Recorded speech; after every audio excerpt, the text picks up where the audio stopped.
নমস্কার বন্ধুরা, প্রীতি ফ্যামিলি ব্লগে তোমাদের সবাইকে অনেক অনেক স্বাগত জানিয়ে আজকের ভিডিওটা শুরু করছি। আশা করছি তোমরা যে যেখান থেকে আমার ভিডিও দেখছো তোমরা সবাই ভালো আছো এবং সুস্থ আছো। তো সকালবেলা দেখো কাজকর্ম শুরু হয়ে গেছে। আজকে কিন্তু অনেক দিন পর আমি রুটি করছি। এতদিন ধরে এত ব্যস্ততার মধ্যে রুটি করতে পারিনি। আর যেহেতু আজকে এত কোনো রান্নার চাপ নেই, শুধু ডাল আর ভাত করেছি। রাত্রেবেলায় কিন্তু আমি সয়াবিনের তরকারি বানিয়ে রেখে দিয়েছিলাম, তো তার জন্য আজকে সকালবেলা আর আমার তরকারি বানাতে হয়নি। তো তার জন্যই কিন্তু আজকে রুটি করে নিচ্ছি, যে সয়াবিনের তরকারি দিয়ে রুটি খেয়ে নেব সেটা ভেবেই কিন্তু আজকে রুটি করে নিলাম।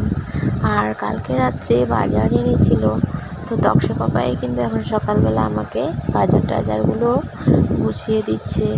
একা হাতে আর পারি না গো, সব কাজ একা হাতে সামলাতে সামলাতে কখন আমি নিজেই হাঁপিয়ে যাই। তো তার জন্য কিন্তু কখনো কখনো তক্ষ পাপা আমার অনেক হেল্প করে দেয়, কখনো কখনো কিন্তু ও আমার বাসনও ধুয়ে দেয়। সেদিনকে তোমরা দেখতে পেয়েছো আমার সাথে নদী গিয়ে কাপড় টাপড় ধুয়ে দিয়েছে। আর এদিকে তক্ষ পাপা টিফিনটা আমি বেড়ে রেখেছিলাম, ঠান্ডা হওয়ার জন্য ফ্যানের নিচে রেখে দিয়েছিলাম। কারণ গরম গরম টিফিন যদি প্যাক করে দিই তাহলে দুপুর 1টা 1:30 বাজতে টিফিনের ভিতরে খাওয়াগুলো নষ্ট হয়ে যাবে। তো তার জন্য ঠান্ডা করে আমি তারপর টিফিন প্যাক করি। টিফিন প্যাক করে দিয়ে তারপর তক্ষ পাপা তো চলে গিয়েছিলো, আমিও আমার বাকি কাজকর্ম ঘরটা পরিষ্কার করা সব কিছু সেরে পুজোটা দিয়ে নিয়েছি। পুজো টুজো দেওয়ার পর দেখো এদিকে ছোটো সোনাকে ওর কাকিমা ঘুম পাড়িয়ে দিয়েছে।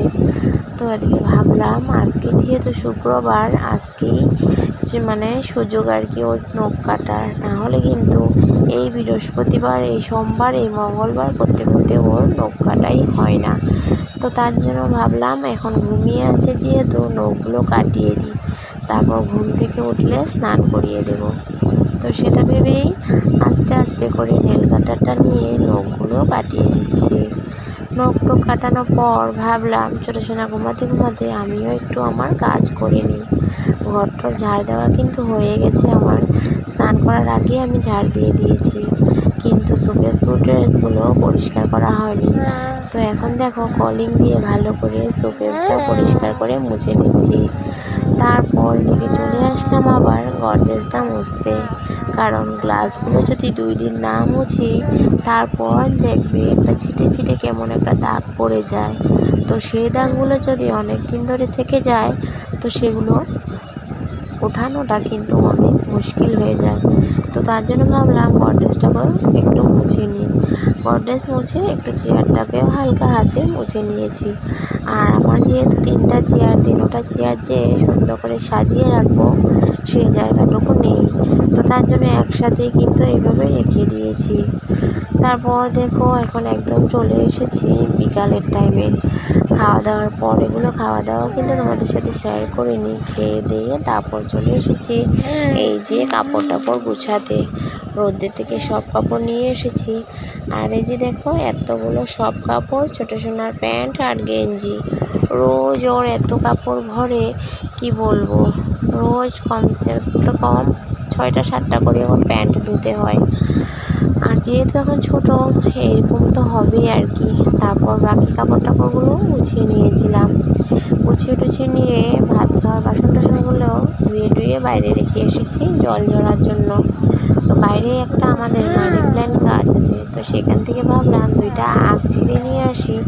নিয়ে এসে এই যে দেখো সুন্দর করে ঘিয়ের বোতলে জল দিয়ে রেখে আমার এই রান্নাঘরের তক্তাটাতে রেখে দিয়েছি একটু সুন্দর লাগার জন্য।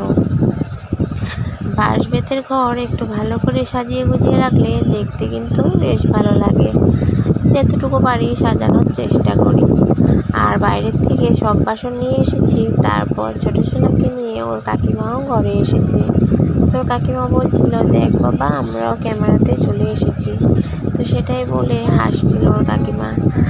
আর এদিকে দেখো আমি ওই বাসন টাসনগুলো এনে রান্নাঘরের বাসনের র্যাকের মধ্যে সব গুছিয়ে রেখে দিচ্ছি, কারণ জায়গা কম, জায়গার জিনিস জায়গা যদি গুছিয়ে রাখি তাহলে কিন্তু একটু খোলামেলা লাগে, না হলে জাবরা করে রেখে দিলে ঘর আরোই মানে জায়গা কম হয়ে যায়। তারপর দেখো আমি আসলাম, এই যে এটা হলো পর্দা কাটার জন্য। আমার যা তো সেলাই কাজ করে, তো ও মানে পর্দা সেলাইয়ের অর্ডার পেয়েছে, তো ও বললো যে দিদি তুমি আমাকে একটু পর্দাগুলো ধরে কেটে দাও। তো সেটার জন্য ও ধরে দিচ্ছিল, আমিও এক হাতে ধরে পর্দাগুলোকে কেটে দিচ্ছিলাম। দুই যা ঘরে থাকি একসাথে, কখনো আমার দরকার হলে ও আমার পাশে আসে, কখনো ওর দরকার হলে আমি ওর পাশে যাই। সত্যি সবাই ঘরে যদি মিলেমিশে থাকে অনেক ভালো লাগে, আর জয়েন্ট ফ্যামিলিতে যদি মেলামেশা না থাকে তাহলে কিন্তু কোনো ভালো লাগে না। মিলেমিশে থাকলে নিজের মনটাও ভালো লাগে আর সব কাজ যেন সহজ হয়ে যায়। তারপর এদিকে দেখো ভাজ টাজ করে সুন্দর করে পর্দাগুলো কেটে নিচ্ছি। আর যে পর্দাগুলো অর্ডার দিয়েছে সেলানোর জন্য সে কিন্তু এগুলো অনলাইন থেকে এনেছে, আর পর্দাগুলো কিন্তু দেখতে খুবই সুন্দর ছিল, হোয়াইট কালার ছিল আর দেখতেও বেশ ভালো ছিল, কোয়ালিটিটাও বেশ ভালো ছিল। আর আমি সেটাই বলছিলাম, আমরা যখন মিশো থেকে কোনো জিনিস আনি ভালো আসে না, আর লোকে আনলে কিন্তু অনেক সুন্দর আর অনেক ভালো আসে। তো দেখো দুজনে মিলে পর্দাগুলো কাটছি, আর ছোটো সোনা কিন্তু বাইরে ওর পিসির সাথে ঘুরতে গেছে।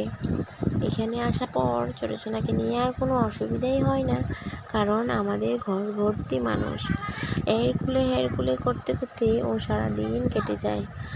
মানে ঘুম থেকে উঠেই ওর কাম্মা, ওর পিসি, কাকিমা সবাই নিয়ে ওকে ব্যস্ত থাকে। আমারও কিন্তু এখন কোনো কাজ করতে কোনো অসুবিধা হয় না। আমি তো বলবো জয়েন্ট ফ্যামিলিতে থাকা অনেক বেশি ভালো, সুখ দুঃখ আপদ বিপদ সব কিছুতে সবাইকে পাওয়া যায়। আর একা থাকলে অনেক অসুবিধা, কারণ আমি আমার এই ঘরের থেকে 5 মাসের জন্য ভাড়া বাড়ি গিয়ে থেকে বুঝে গেছি একা থাকা যে কত কষ্ট।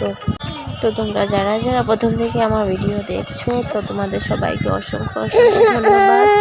আর যারা নতুন দেখছো প্লিজ আমার চ্যানেলটাকে সাবস্ক্রাইব করে বন্ধু হয়ে আমার পাশে থেকো। আজকের জন্য এতটুকুই রইল, টাটা।